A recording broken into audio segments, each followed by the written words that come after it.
Aula 8, eu fiz uma modificação no slide anterior, né? Eu tinha colocado aqui aula 6A8, tá? Eu modifiquei e coloquei aula 6E7. Só para recapitular, né? Esse aqui é uma síntese das biomassas de origem vegetal, né? Acho que faltou destacar, né, que é de origem vegetal no vídeo anterior. Vocês podem ver, por exemplo, os vegetais não lenhosos, né? Os três primeiros responsáveis, por exemplo, para a produção de combustíveis, né? Especialmente o etanol. Tá, os sacarídeos como os monossacarídeos, glicose e frutose, e disacarídeos como a sacarose e a maltose. Polissacarídeos como a celulose e os amidos, né? Aí que tem os componentes aquáticos, né? Por exemplo, aquele material que pode ser usado para biodigestão, como por exemplo dejetos de animais, esgoto, efluentes que são oriundos de processos industriais, né? Com alto teor de água, que eu tinha até enfatizado bem, né? Que a biodigestão, né? Recomenda-se fortemente que use apenas biomassas úmidas, né? Quando é biomassa seca, a tendência é mais para ser usada na combustão, né? Combustão, quanto mais seco, melhor, e na biodigestão, né? Geralmente, né? Biomassas úmidas. Oleaginosas, aí tem uma gama enorme, né? Que vai desde aqueles alimentícios, né? Como, por exemplo, a soja, dendê, ah, falei da macaúba, né? Que é uma planta típica do Cerrado brasileiro, até o próprio milho, né? 10% do grão do milho é óleo, né? E tem uns que eu acabei não falando, né? Que são os não alimentícios, como por exemplo o pinhão manso, que até um tempo atrás estava pesquisando no Brasil, mas depois nunca mais ouvi falar, né? E até houve pesquisas, assim, projetos, mas que não deram certo, mas para frente explico o porquê do uso da mamona, do óleo da mamona, para a produção de biodiesel. Tá bom. Mas essas oleaginosas também podem ser usadas em processos de pirólise, por exemplo, até mesmo para combustão, tá? Só que eu acho que assim, na minha opinião, é uma matéria-prima nobre demais para ser usada em um processo muito simples, tá? Que eu esqueci de falar para vocês, né? Que eu só falei da interação entre as matérias-primas e seus processos de conversão, mas eu não falei muito assim, eu não falei das eficiências, né? Acho que eu acabei falando mais da eficiência da fermentação.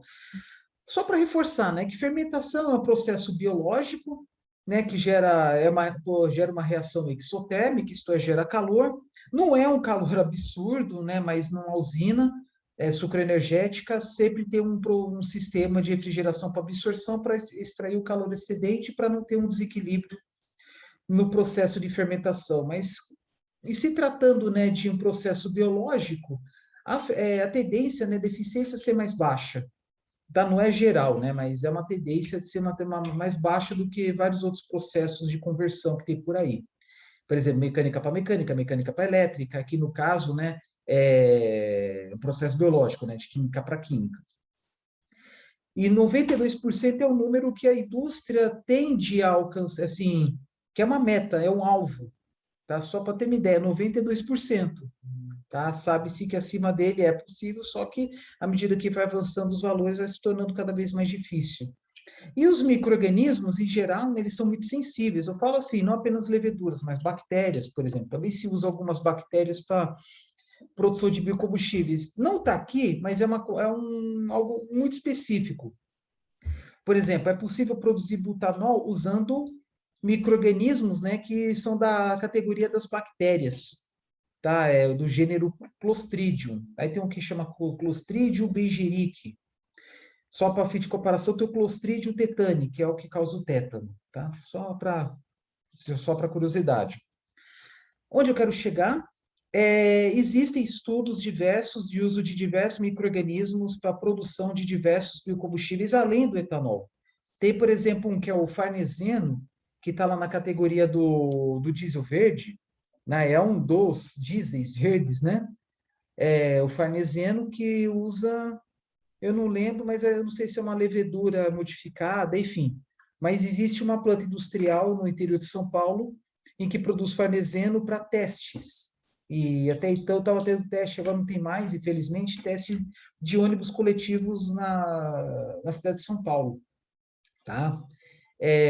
Farneseno, mas tem outros, a farnesano, entre outros aí. Entre outros outras substâncias que estão na categoria do diesel verde, que são aqueles combustíveis para motor ciclo diesel, mas excetuando o biodiesel. Porque existe, né, um conceito, né, do que é o biodiesel. É um produto proveniente da síntese de óleos e gorduras, tá? Voltados à produção usados, né, em motores ciclo diesel, tá? Então, por exemplo, o farneseno utiliza o caldo da cana, matéria-prima açucarada, tá? Então, há uma gama de opções, até mesmo matéria-prima açucarada, né, sacarídeos para a produção de butanol. Então, tem etanol, butanol, farneseno e assim por diante. Da mesma forma que está para a produção de bioquerosene, mais para frente explico melhor, existem 4 processos. Aí tem um que é de transesterificação, aí tem um que é de liquefação também, né?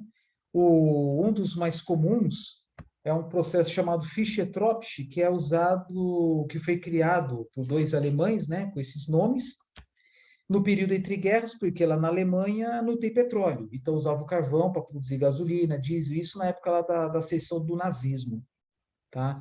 Então, em busca, né, de combustíveis alternativos, foi criado esse processo. Até hoje existe, né, que é a liquefação do carvão mineral, mas é um processo que pode ser feito usando biomassas. Só que é algo assim, uma produção muito pequena, bem marginal, por isso que eu não falei tanto, tá? E, enfim, mas aí mas antes dela tem a hidrólise. Tá? Mais para frente explico melhor como é que é o processo, mas basicamente é converter sólidos em gases e depois condensa, né, algumas frações desses gases, aí tem aquela questão de gases condensáveis, gases não condensáveis, e dentro desses gases não condensáveis, gases combustíveis e não combustíveis. É só para relembrar que eu falei na aula anterior, né? E que mais? Então é isso, né? Processo Fischer-Tropsch, tá? E também existe processo Fischer-Tropsch usando gás natural, tá? Então não necessariamente precisa ser sólido nem líquido e não necessariamente precisa ser biomassa. Então tem o processo Fischer-Tropsch. Bom, tudo começou, né, usando um combustível fóssil que é o carvão, tá? Lá no Catar, um tempo atrás, lá no Oriente Médio, foi inaugurada a maior planta do mundo de Fischer-Tropsch, que é pegando o gás natural para convertê-lo em gasolina, diesel, enfim, né? Também é liquefação, né? Gás para líquido. Basicamente é gás para líquido, mas pode ter origem uma matéria-prima gasosa, como gás natural, até mesmo biogás, mas também ter carvão, alguns óleos, às vezes algum material residual.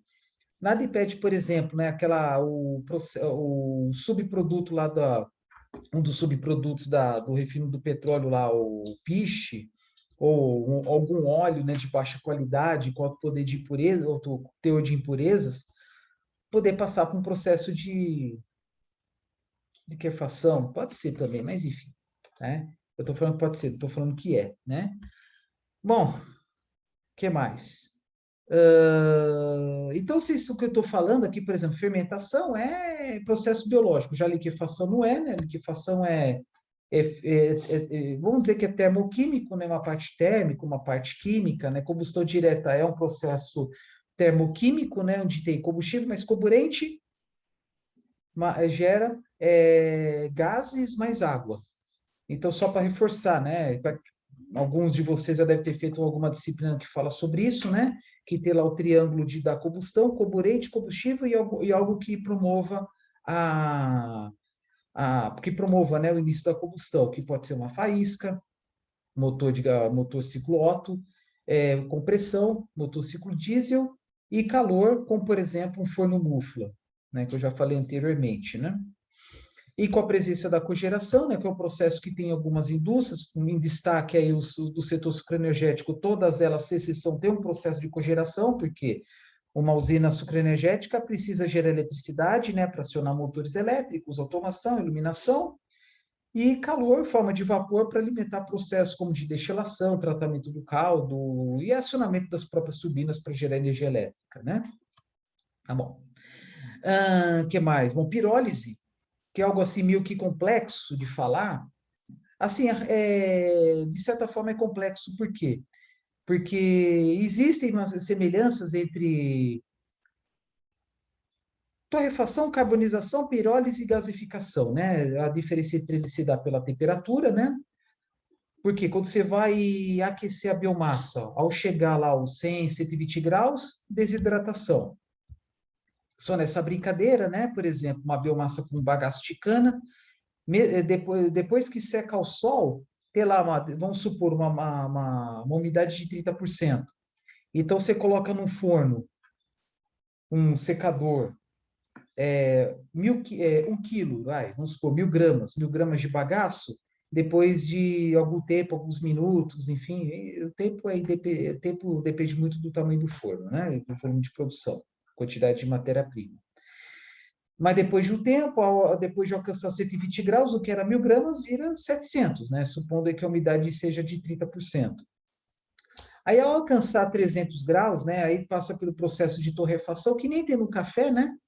Onde ocorre a geração inicial de voláteis, que pode ser desde alguma substância já embutida na biomassa, mas principalmente é devido a alguma reação química que gera quebra de moléculas, né? Inclusive, especial que compõe a celulose, a hemicelulose, aí passa uma reação química que gera os componentes voláteis. É aquela história de novo, que ao serem canalizados, passa por um condensador, uma parte condensa, outra não, aí a que condensa pode ser usado em alguma outra indústria, né? Uma mistureba, né, de produtos aí, que remete muito ao cheiro de cigarro, um cheiro bem forte, bem desagradável, por sinal, né?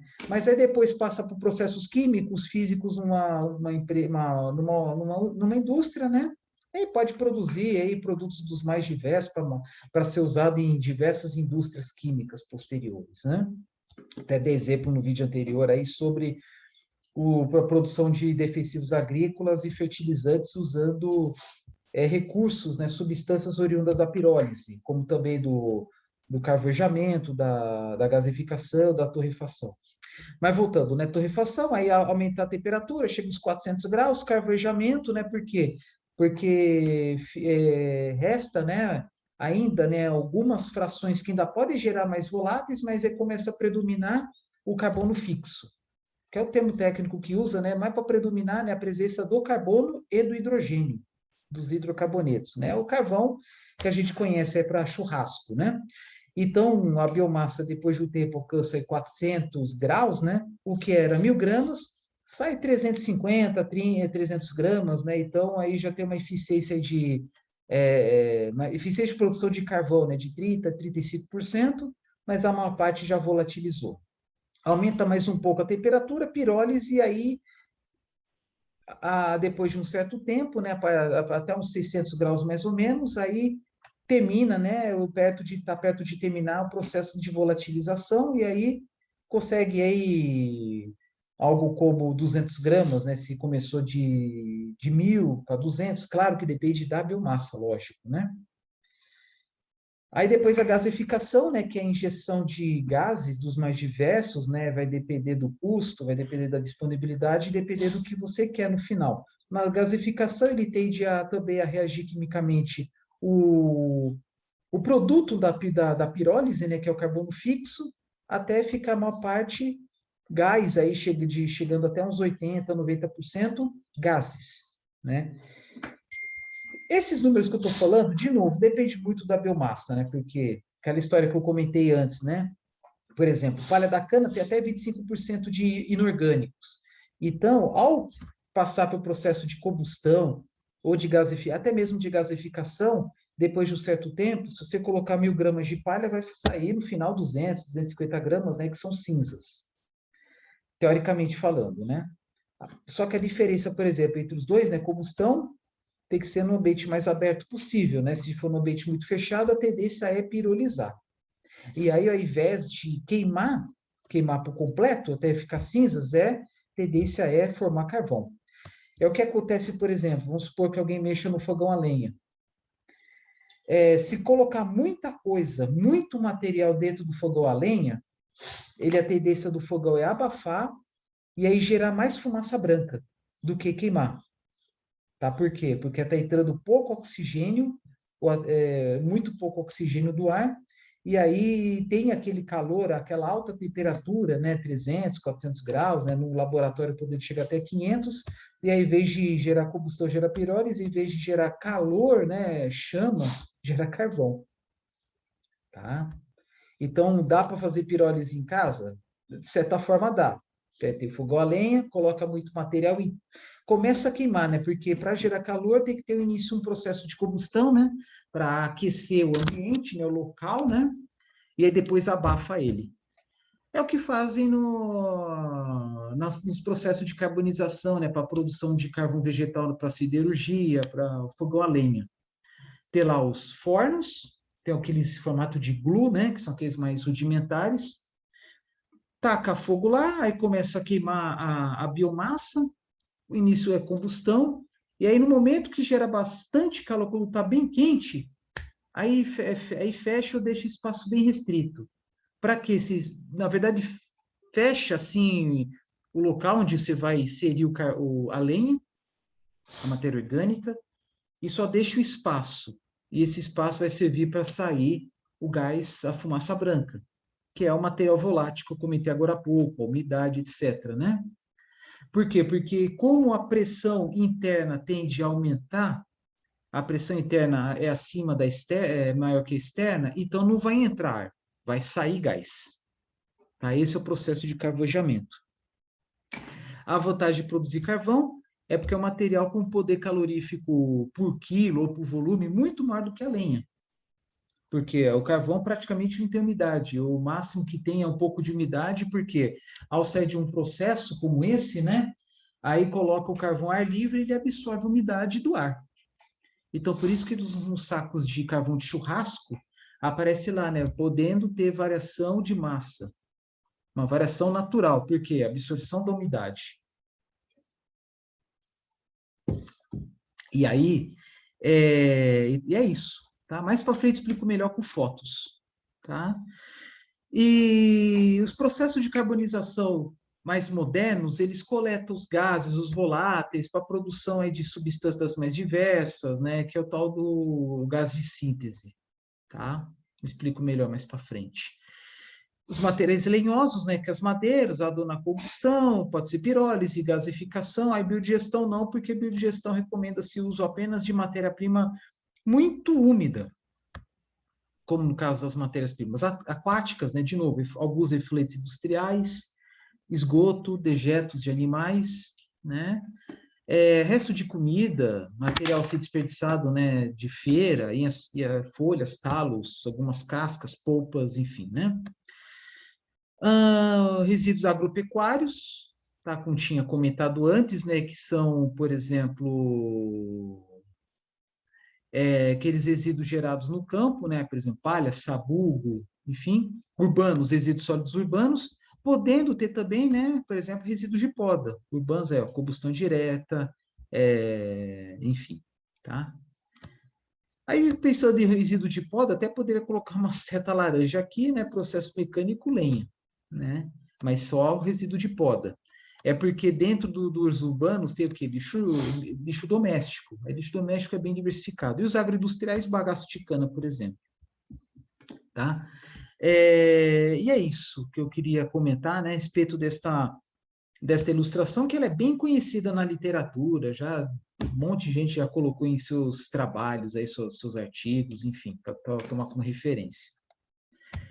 Agora vamos mudar um pouco de assunto e falar um pouco assim da matriz energética, da biomassa como dentro da matriz energética. Só para lembrar, né, matriz energética engloba todas as fontes de energia, né, para não confundir com matriz elétrica.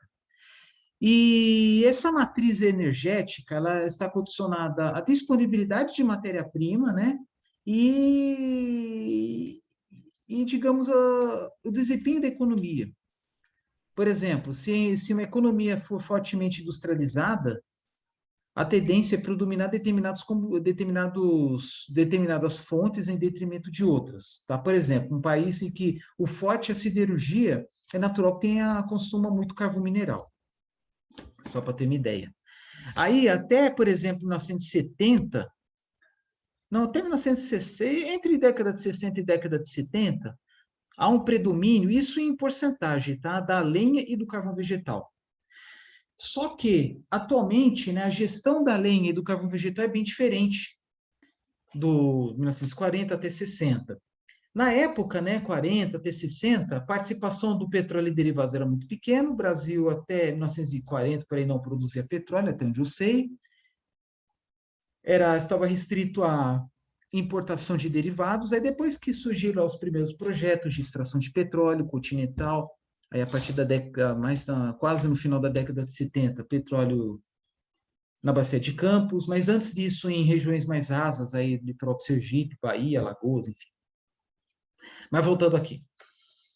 Sem dúvida, quase toda essa lenha e todo esse carvão vegetal era oriundo de florestas nativas, mas com o tempo, né, diminuiu, né, consideravelmente a cobertura vegetal e o custo logístico aumentou.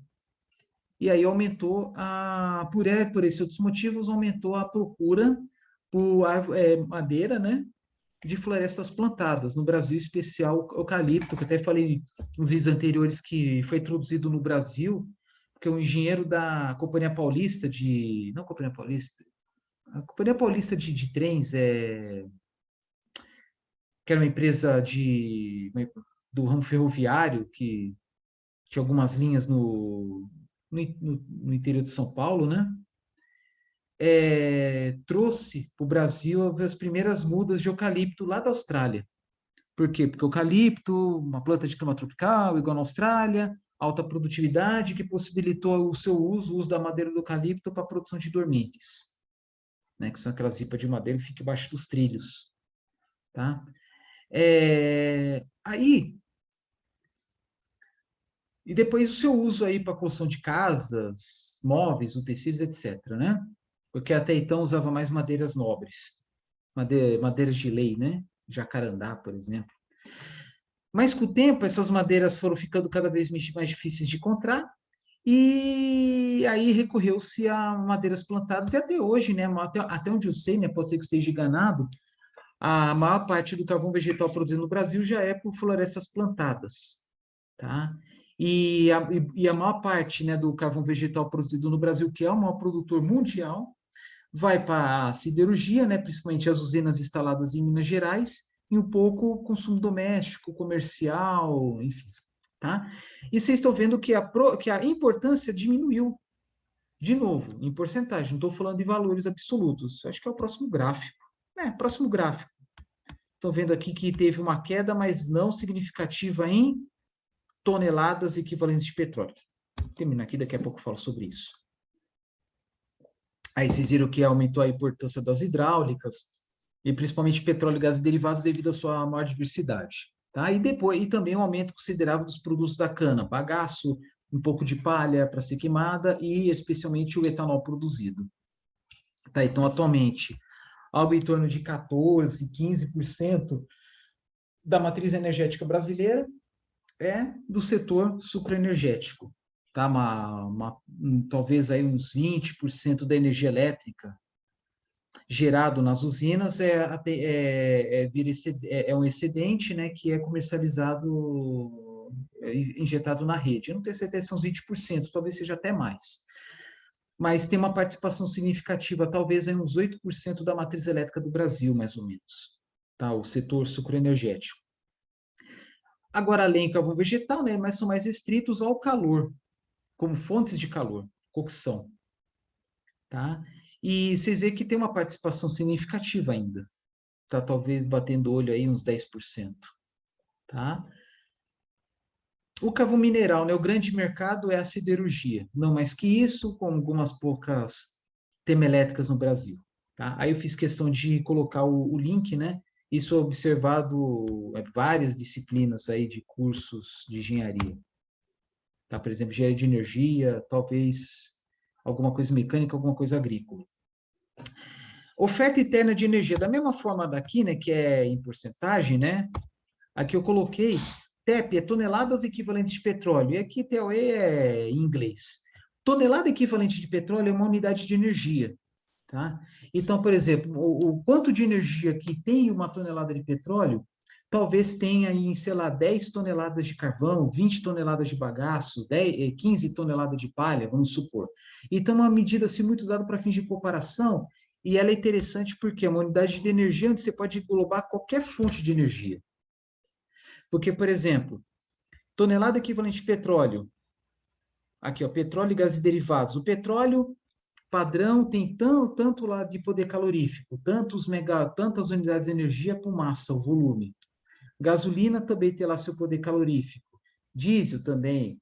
Propano, butano, metano também, oriundos, né, derivados do petróleo. Então, somando todas essas quantidades de energia, né, de todo o volume de cada um dos insumos energéticos, você consegue o tanto de toneladas equivalentes de petróleo, TEP, carvão mineral. E o Balanço Energético Nacional, agora que eu vi que eu escrevi errado, o Balanço Energético Nacional é um documento que é publicado anualmente pela Empresa de Pesquisa Energética, que é o órgão do Ministério das Minas e Energia. Então, assim, eles fazem, né, atualizações, né, e mais na metade do ano, final do primeiro semestre, eles mostram um relatório síntese, chega lá setembro, outubro, mostra um relatório detalhado. E sempre no final desse relatório tem os fatores de conversão, que é mais ou menos isso que eu falei, uma tonelada equivalente de petróleo equivalente a 10 toneladas equivalentes de carvão, que é equivalente a, sei lá, 30 toneladas equivalente de lenha e assim por diante. Então, é uma unidade de energia eficaz que pode ser usado para todas as fontes.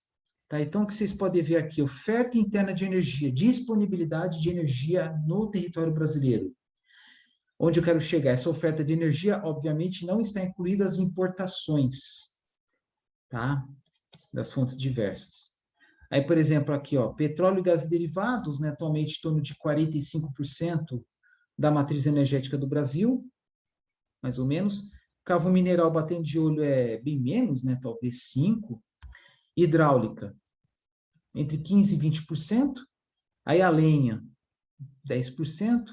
Produtos talvez 10%, uns 8%, talvez. Produtos da cana, falei agora há pouco, 16%, 17%, e outras aqui outras biomassas, geração eólica, geração fotovoltaica, aquecimento de solar para água de banho, e assim por diante. Tá? Então, assim, estão vendo, né, que o consumo aumentou, e aqui a unidade significa 10 elevado a sexta, né, o milhão. Então, você pega um valor, por exemplo, 300 vezes 1 milhão. Então, aqui, em torno de 2018, a oferta interna de energia era algo em torno de 300 milhões de toneladas equivalentes de petróleo. Tá? De disponibilidade, né, disponibilidade de energia no território nacional. Tá? Ou melhor dizendo, desculpa, eu vou modificar um pouco. A disponibilidade no sentido assim de ser usado prontamente para o mercado, mercado produtivo, né? Para o mercado, pronto. Né? Quando fala petróleo, é aquele petróleo que foi extraído da jazida e vai para a refinaria. Gás, mesma coisa. Tá? O carvão mineral, é aquele carvão que é extraído da jazida e vai ser usado na indústria, ou numa termoelétrica, hidráulica, aquela energia elétrica que foi gerada, e assim vai. E o que é importante, né, a cada fonte, né, tem lá uma matriz energética específica. E aqui, o que vocês podem observar, né, os diferentes vetores energéticos, né, e claro, depende muito assim da participação do setor primário. O setor primário tem uma matriz energética diferente do setor secundário, que é diferente do setor terciário. O setor da mineração, que é diferente da produção agroindustrial, que é diferente da produção siderúrgica, automotiva, e assim vai, né? Então, batendo o olho aqui, né? Estão vendo que houve uma pequena queda, né, na última década, do bagaço de cana, de 30 para 28. 30 para 28 mil, aí multiplica por, tá bem pequeno aqui, né? Tá 10 elevado à terceira, que é 1.000, né? Então multiplica 28.314 vezes 1.000, dá 28 milhões, 314 mil toneladas equivalentes de petróleo que foram convertidos, né? Da energia química do bagaço de cana em energia térmica e depois em elétrica, mecânica, dependendo do caso. Houve uma pequena queda, provavelmente devido a quebras de safra, queda de produtividade da cana. Explico melhor mais para frente os principais motivos. Mas é uma participação relevante. E uma participação também relevante da lenha, tá? Que mais aqui? Vamos falar apenas de biomassas. Lenha, bagaço de cana, biodiesel, né? Aumentando principalmente um pequeno aumento decorrente do aumento do consumo do diesel, mas principalmente do aumento do teor de biodiesel no diesel mineral. Atualmente está em torno de 13%, mas com um calendário aí de aumento, visando aumento de 1% ao ano, até chegar a 15% daqui a 2 anos, né? Estamos aqui em 2021, então até 2023 prevê 15% de biodiesel no diesel mineral. Aí o que mais que tem aí? Carvão vegetal, né? Uma queda, né? Embora seja o maior produtor do mundo, e um dos poucos países, talvez o único, não sei, que é carvão vegetal utilizado na siderurgia, conferindo aí um aspecto mais ambientalmente aceito, né? Álcool etílico, aí tem álcool hidratado, etanol hidratado, quando você pede lá, completa com etanol hidratado, máximo 6, 7% de água, porque o etanol ele é higroscópico, absorve umidade. E o etanol anidro, aquele que é misturado à gasolina. Aí houve um aumento significativo, substancial. Agora que eu estou vendo aqui, houve um aumento considerável, né? E, em contraposição, a queda do bagagem de cana.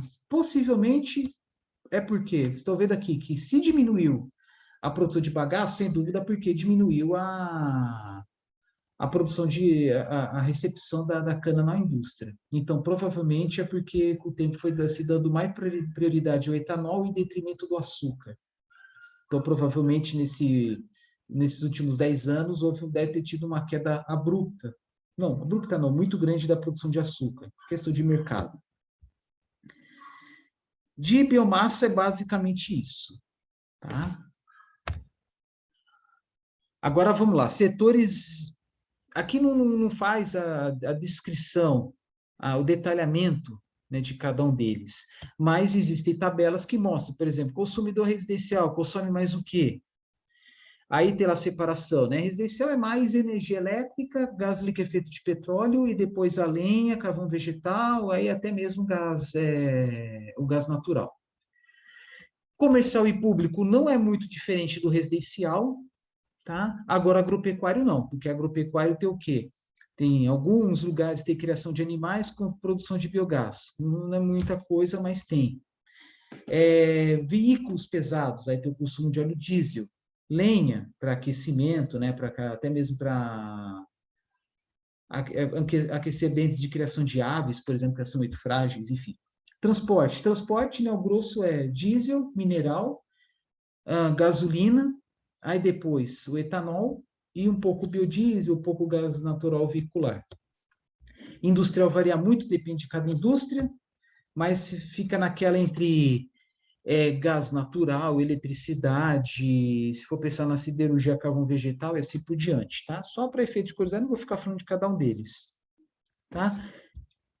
Bom, é claro, tem alguns setores onde a biomassa tem uma participação considerável,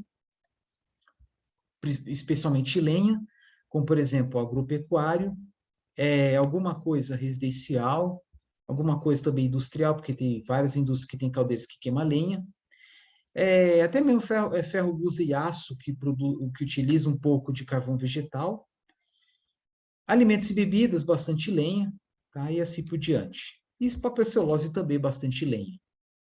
E também o licor negro, que é um subproduto lá da síntese da madeira. Bom, mais para frente explico melhor também. E especificando aí, deixa eu ver uma coisa aqui. Tá.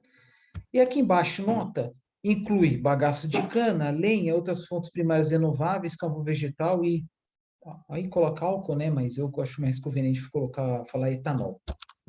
E aqui é uma tabela que foi extraída, acho que do dia de 2016.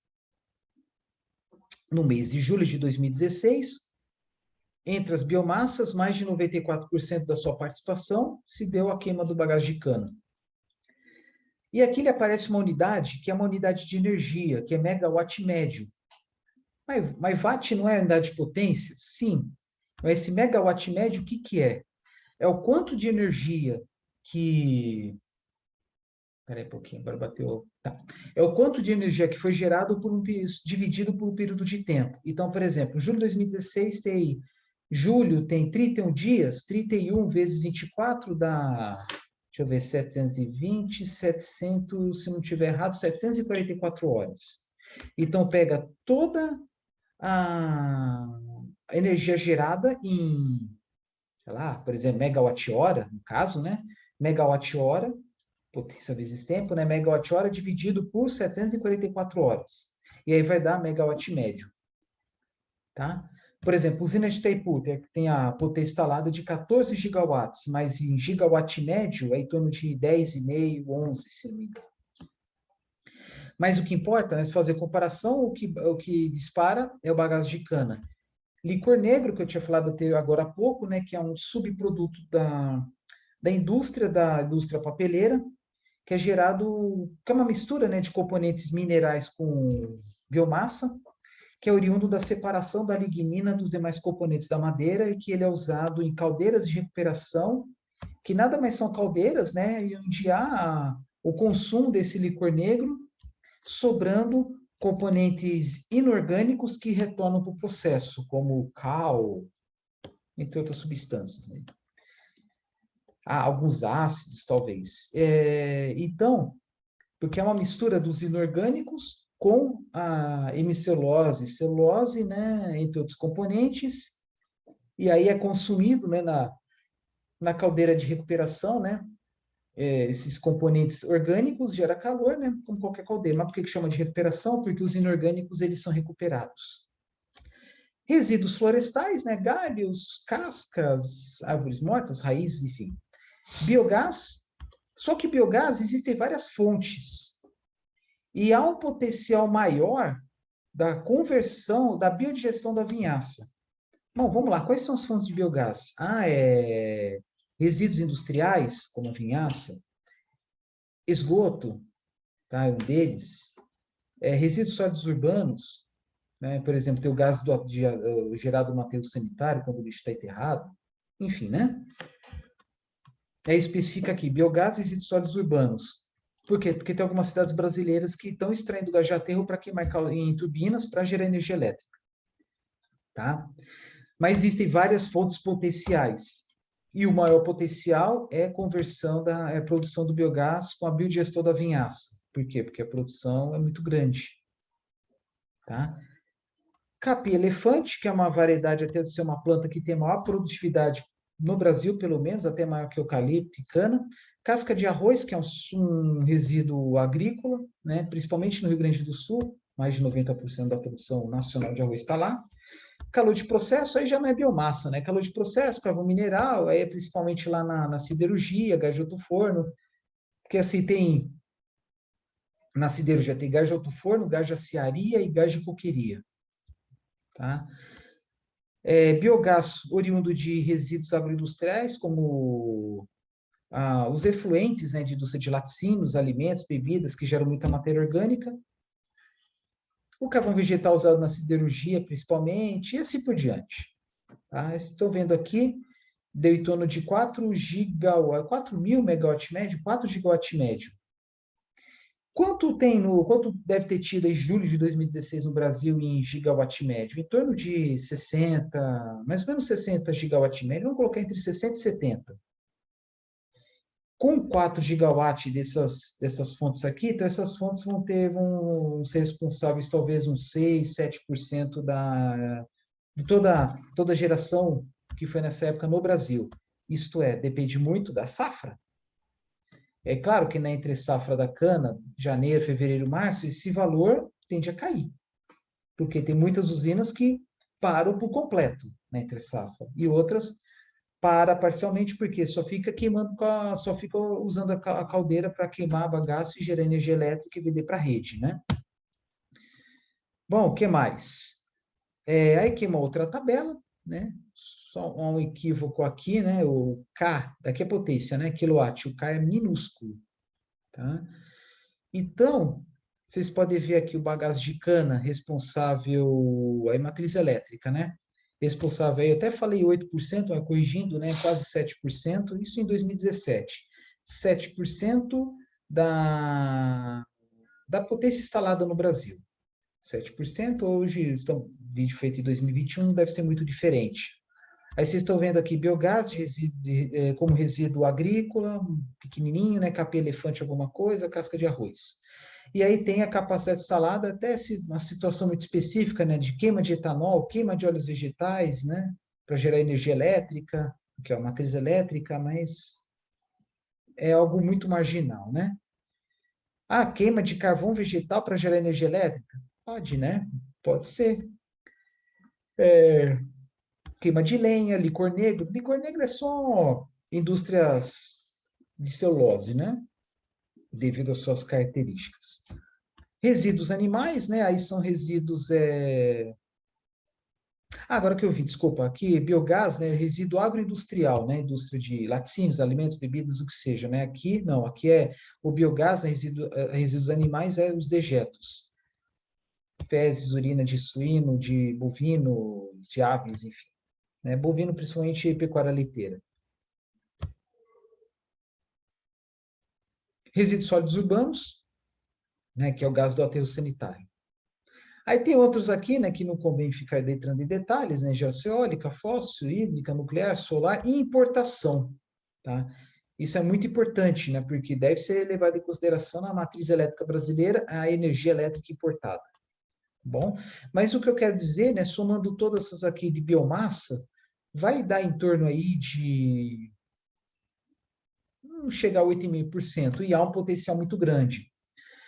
Há um potencial, por exemplo, né, se todas as usinas sucroenergéticas modernizassem suas casas de máquinas, colocando caldeiras que gerassem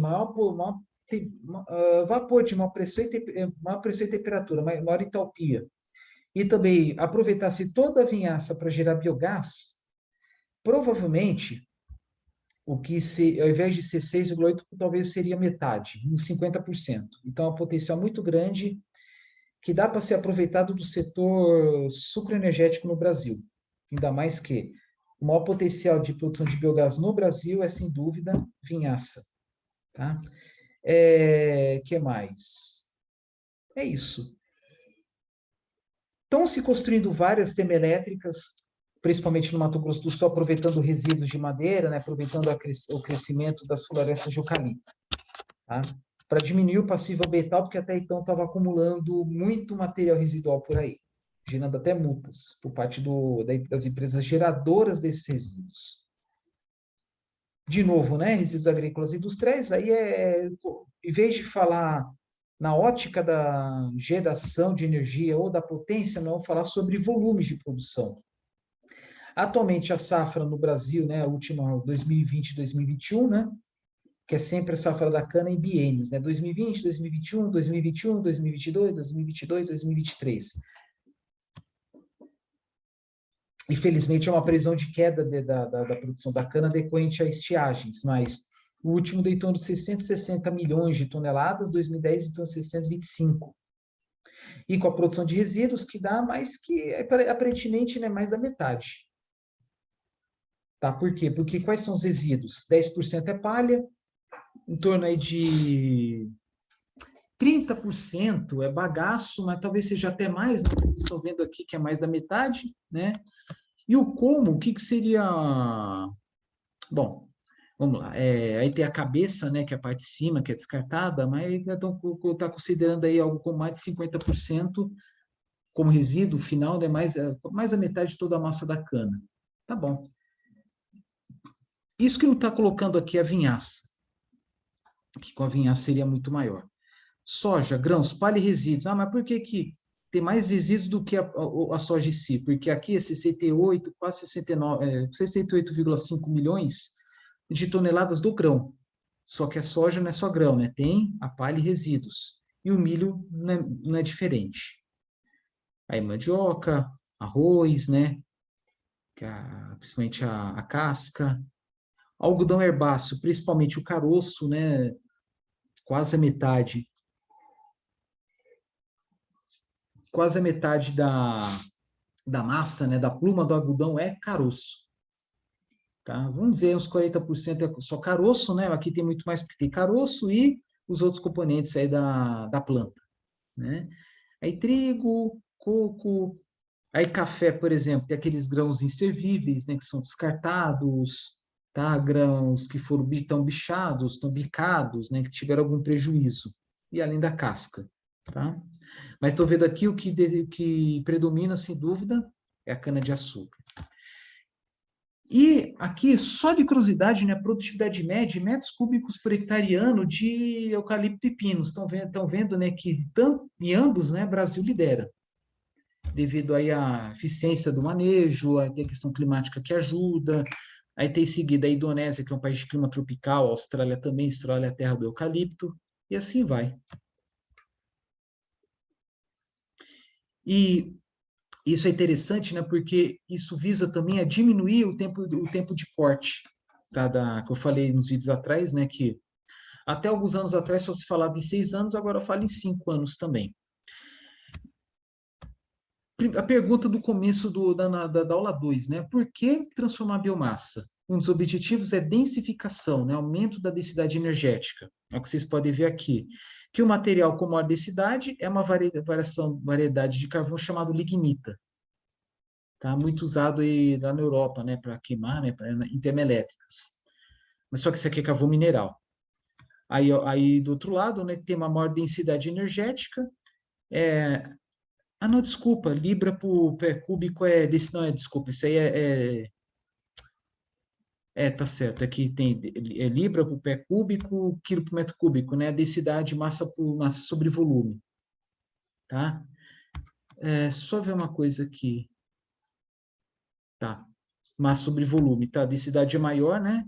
Massa sobre volume do carvão, ao contrário da palha, que ela é muito leve, tá? Depois eu tenho até que corrigir aqui, tá? Não é densidade energética, é só densidade normal. Normal, né? O convencional que a gente conhece. Vou nem colocar densidade energética, vou colocar aqui de graus de massa específica.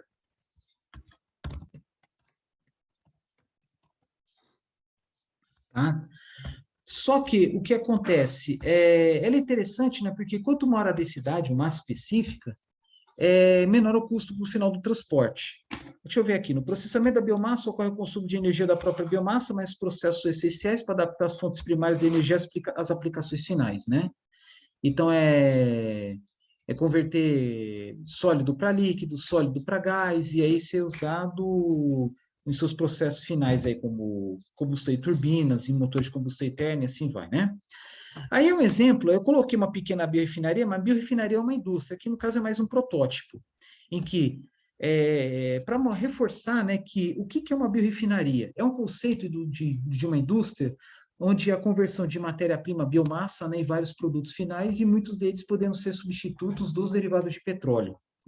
Por exemplo, etanol de primeira geração ou de segunda, podendo substituir a gasolina, né, o biodiesel ou diesel verde, como o farneseno, substituir o diesel, né? Aqui está o metano, metano de origem vegetal, né, ou até mesmo animal, substituir o metano do gás natural, o hidrogênio proveniente da biomassa. Aí tem outras substâncias, por exemplo, butanol, podendo ser misturada a gasolina como combustível também, mas tem várias aplicações, tem aplicações em várias indústrias químicas. Aí tem algumas mais voltadas à indústria de alimentos, tá? Por exemplo, sorbitol e xilitol são adoçantes, tá? Enfim. E aqui exemplo de uma pequena refinaria, existem vários projetos, né, usando biomassas das mais diversas, né? Todo produto gera uma biomassa residual. Estão vendo aqui, tem que aparece abacaxi, não sei, né? Aí tem a coroa, tem a casca, né? Que são, mas no caso deles é mais conveniente passar por processo de biodigestão. Mas essa aqui, quando fala de supercrítica, é alta temperatura, alta pressão, né, visando otimização do espaço, do volume, mas muitas vezes é um processo mais caro, tá? E que consome, inclusive, mais energia, mais perigoso, enfim, tá? Aí, ó, resíduos da indústria de alimentos podem servir para a produção de bioenergia e novos materiais, tá? Aí eu fiz questão de colocar, né, uma ilustração de uma caldeira que eu peguei na internet, né? Nem coloquei, ao contrário do anterior, né? Esse aqui nem coloquei referência. Se vocês pegarem essa figura e procurar no Google, vocês encontram. Mas qual é o intuito de mostrar uma caldeira? Que é uma das principais tecnologias de combustão, junto com os motores de combustão interna, junto com motores Stirling. Para quem não sabe, que é motor Stirling, procura depois, né? Também chamado de motor de combustão externa.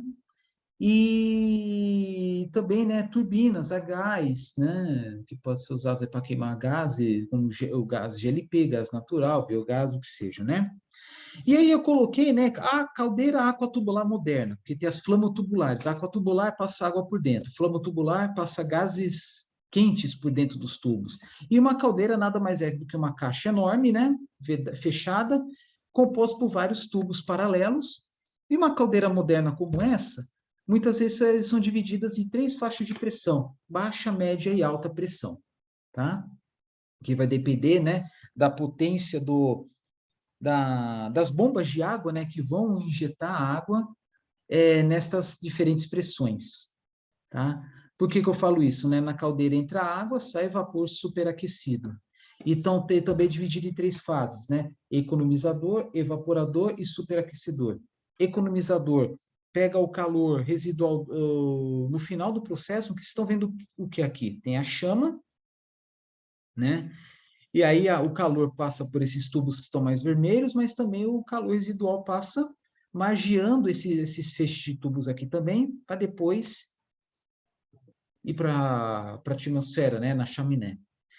Então, o economizador, né, sempre é aquela fase, aquela parte da caldeira composta por tubos paralelos, né, feixes de tubos, que pega o calor a uma temperatura mais baixa. Quando eu falo isso, é 200, 300, graus, mais ou menos, né, que os gases residuais. Aí permite o quê? Que aquece a água da temperatura ambiente até próxima à ebulição. E aí depois tem o evaporador propriamente dito, né, que fornece calor latente para converter líquido em gás, e depois o superaquecedor para converter vapor saturado em vapor superaquecido, e geralmente esse superaquecedor está mais próximo à chama, tá? O que vocês podem ver aqui? Um condutor, não condutor, né, mas um veículo de transporte de combustível, né, exemplo, uma rosca sem fim, que move, né, a biomassa assim. Pode ser uma esteira, né, com meio de gravidade, né, mas a vantagem da rosca sem fim é que ele vai fornecendo material de uma forma constante, tá? Ele entra aqui e aí queima. E aqui embaixo tem uma grelha, uma peneira vibratória para peneirar, né, o material incandescente, né, que está queimando, e ter essa peneira aí para recolher as cinzas, né? Por exemplo, a gás de cana gera menos de 1% de cinzas. As cinzas podem ser usadas para correção de solo, até mesmo misturando ao cimento, ao concreto, enfim, né, ao asfalto, etc., né? E aí tem injeção de ar, né? Injeção de ar por baixo, né? Para promover a combustão, enfim, tá? E aí tem o ingresso, por exemplo, de água, entra água aqui embaixo, sai aqui por cima, ou vapor, enfim. E aí tem as tecnologias ambientais, né? Que é, por exemplo, isso aqui chama ciclone, tem um formato, né? Uma ponta triangular, né? Para te promovendo aí a. Não, desculpa, o ciclo, não, isso aqui não é ciclone, não. Tem o ciclone, né? Que em cima é o formato cônico, mas é cônico para cima, tá? Mas é aqui, mas tem outras tecnologias aí, tem ciclones, tem filtros de mangas, tem, que mais? Filtros eletrostáticos, e também tem o que chama scrubbers, que são chuveiros que borrifam a água com diâmetro das gotas bem pequenas, né? Para que consiga interagir com as cinzas, né? Com a fuligem, aumentando o peso delas, né? E com a gravidade caírem. Opa! Então tem ciclone, que é a tecnologia mais barata, que pega o grosso a maior parte aí do material particulado, aqui material particulado mais de calibre maior. Tem os precipitadores eletrostáticos, que em geral são mais caros, usados em aplicações mais específicas. Eu acho que no setor sucroenergético não tenho certeza. Tem os scrubbers, que são chuveiros, né, que ajudam bastante, filtros de manga também, que são como se fossem panos, tecidos, né, porosos, né, onde passa, teoricamente, só o ar, e fica retido o material particulado. E depois é conduzido os gases aí para a atmosfera, sai daqui da chaminé em torno de, sei lá, 180 graus, mais ou menos, né? Tem que estar uma temperatura acima da do ar, né? Porque o gás mais quente, mais leve, tende a subir. Bom, alguma coisa? E a tendência, né? É as caldeiras mais modernas terem maior pressão, maior temperatura, né? Para gerar um vapor de melhor qualidade. Tá? E aumentar a eficiência da combustão também, né? Então, as caldeiras como essa aqui tem uma eficiência de 92%, 94% mais ou menos, né? Talvez até mais. E são caldeiras, né? Em geral, são projetadas para apenas uma biomassa. Então, vamos supor, uma caldeira de bagaço. Ah, agora eu vou colocar palha. Sempre é bom colocar em pequenas quantidades, né? Para não se perder, né? Para não ter problemas aí de desgastes, como abrasão prematura, até mesmo corrosão, ou até mesmo formar o efeito iglu, né, quando forma crostas de material em volta dos tubos, né, e pedindo a troca térmica. Como falei nos vídeos anteriores, isso é muito comum quando há problemas na extração do caldo e muito açúcar fica carreado no bagaço. E aí queima o açúcar, vira caramelo, né?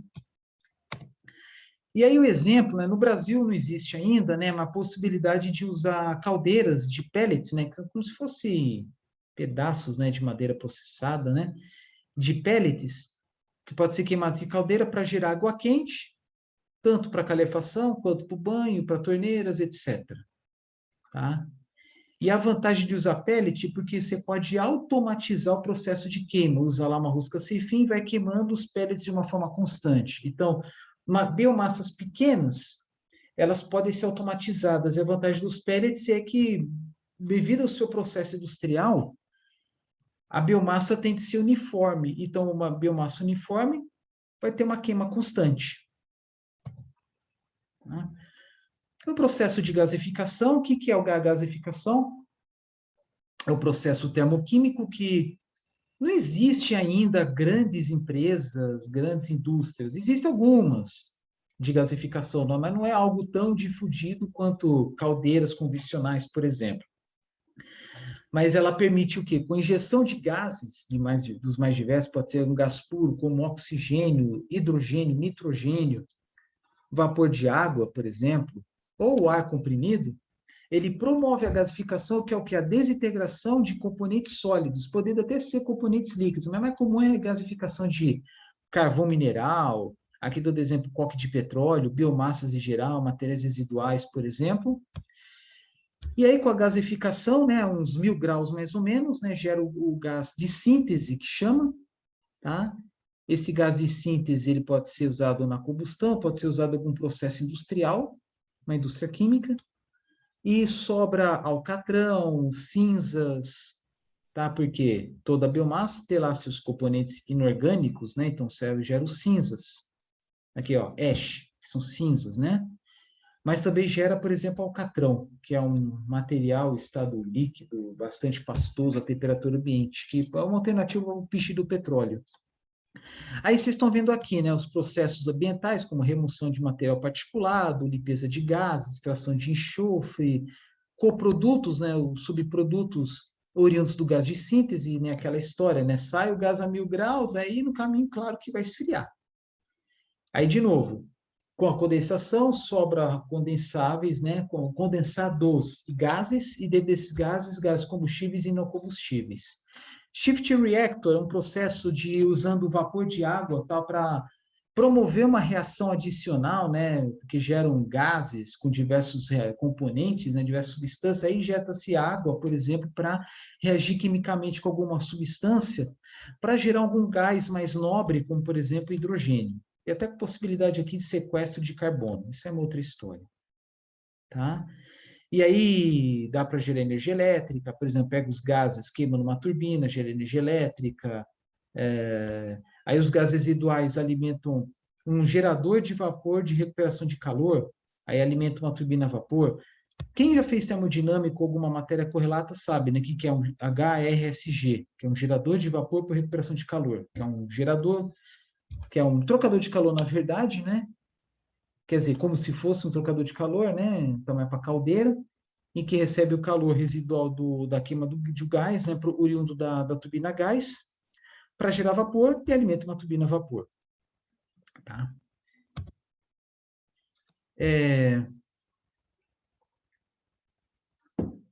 Vou parar por aqui por enquanto. Eles dão um pano para manga e dá um bom tempo de discussão. Vou parar por aqui, o vídeo está ficando longo. Espera aí que eu vou gravar aí o próximo vídeo, tá? Aí continuando a partir lá do carvejamento. Beleza, gente. Até mais tarde.